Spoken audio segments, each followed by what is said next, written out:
Nazrul Islam sir আর মাধ্যমিক বিদ্যালয় কর্তৃক আয়োজিত আজকে এসএসসি পরীক্ষার্থী বিদায় অনুষ্ঠান এবং নবীনবরণ শিক্ষার্থীদের উপলক্ষে আজকে অনুষ্ঠানের সম্মানিত পত্র বিদ্যালয়ের প্রধান শিক্ষক বিশেষ অতিথি হিসাবে উপস্থিত আছেন। আর উপস্থিত আছেন সভাপতি হিসাবে পত্র বিদ্যালয়ের সহকারী প্রধান শিক্ষক, আরও উপস্থিত আছেন আহ্বায়ক হিসাবে পত্র বিদ্যালয়ের সহকারী শিক্ষিকা পারভিনারা, পরিচালক আছেন মোহাম্মদ লুৎফর রহমান স্যার। সামনে উপবিষ্ট সকল শিক্ষার্থীবৃন্দ, আসসালামু আলাইকুম।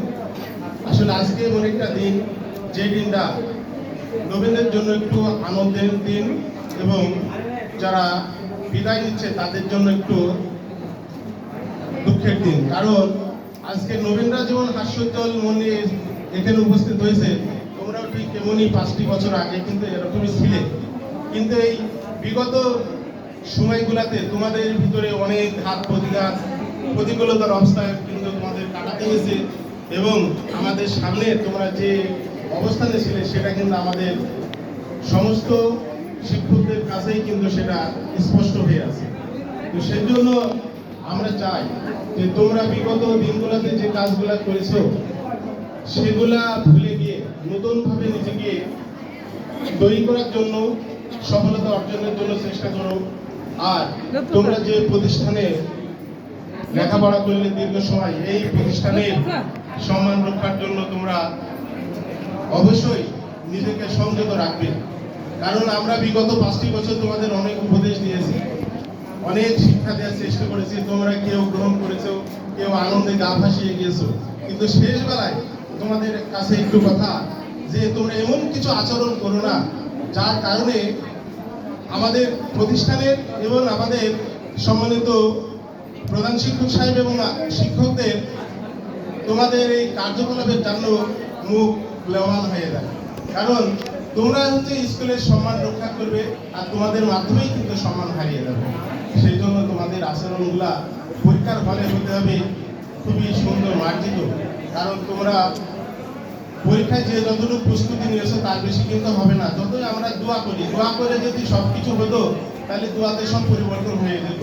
যে যতটুকু প্রস্তুতি নিয়েছো ততটুকু তার ফলাফল হবে।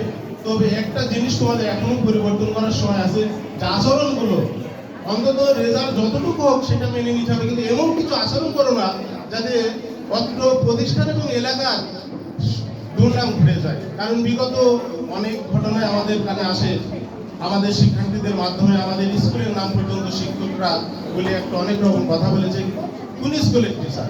আর মাধ্যমিক বিদ্যালয়ে যখন টিচারের কথা বলে তখন কিন্তু অনেক কষ্ট লাগে। সেই জন্য আমরা চাই যে তোমরা সুন্দরভাবে অন্তত পরীক্ষা দিয়ে আসো। রাস্তাঘাটে তোমাদের আচরণগুলো যাতে সুন্দর হয়ে আসে। কোনো টিচার যাতে আমাদের প্রধান শিক্ষক সাহেবকে মোবাইল করে না বলে যে আপনার এই ছেলেমেয়েগুলো কিভাবে পরীক্ষা দিতে আসে। অন্তত তোমাদের আচরণগুলো এরকম আমরা কাম্য। তো সেই জন্য শেষ বেলায় যেহেতু অনেক উপদেশ, অনেক কথা তোমাদের বলা হয়েছে, আর বলার কিছু নেই। আমরা চাই তোমরা যে যেখানে থেকে পরীক্ষা দিচ্ছ, আমরা চাই তোমাদের বাকি জীবন সফলতা আসুক। তোমরা প্রত্যেকেই সফলকাম হও, ভবিষ্যৎ জীবনটা তোমাদের সকলের সুন্দর পরিবেশে গড়ে উঠুক। সকলেই তোমরা জীবনে উত্তরোত্তর এগিয়ে দাও এবং ভবিষ্যৎ জীবনটা তোমাদের সুন্দর হোক, এই কামনা করে আমি আমার সংক্ষিপ্ত বক্তব্য শেষ করছি। আসসালামু আলাইকুম ওয়া রাহমাতুল্লাহ।